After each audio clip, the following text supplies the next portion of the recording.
in another video, I said it's very important for students or for the young people to have more than 2 languages that they can fluently speak and write.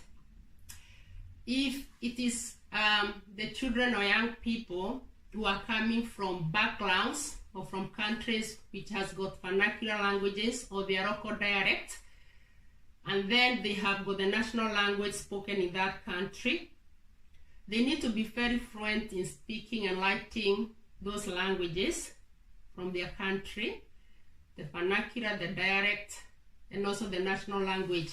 And also it is good to have another language that they can communicate with when it comes to the international community. Whether it is Spanish, Dutch, German, English, French, Portuguese, Italian. There are many languages that are spoken across the whole world. And depending on the country you're coming from, for a child to be fluent in a second language, especially a modern language, it's good to start it early. It's good to be introduced early.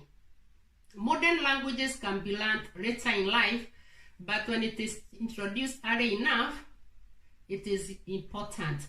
And I was looking at another expert, what they have said when it comes to introducing a second language to a child, let's say another modern language from the language they have grown up with or is spoken with the locality.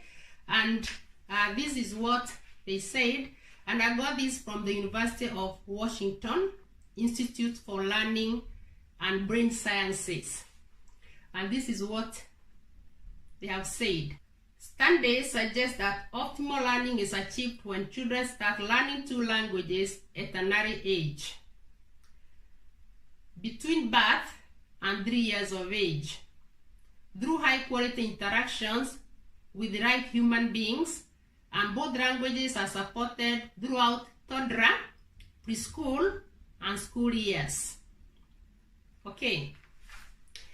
And I also looked at another website on why it is important to introduce the second language at a very young age to a child so that they are fluent in reading and in writing.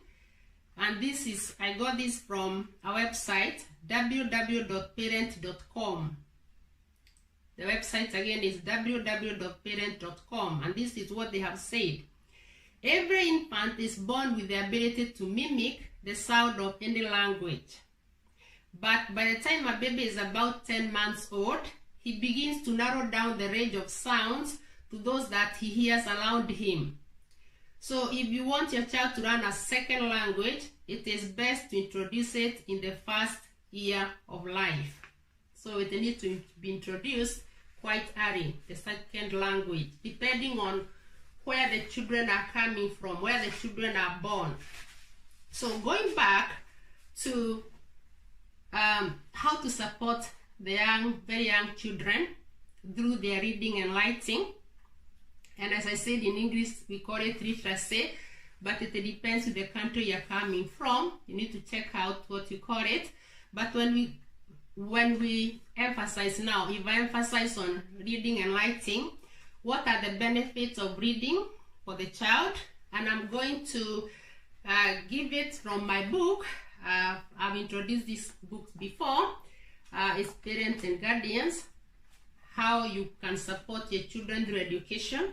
To you students, learn how to push those grades up, maximizing your child's educational potential, by Anna Kimani. It is me who has written this book, and there is a whole section on how to support young children, both in reading and writing, which is literacy, and also in numeracy, which is maths. So what's the importance of how do the children benefit when they get introduced to reading early enough? And one of the benefits is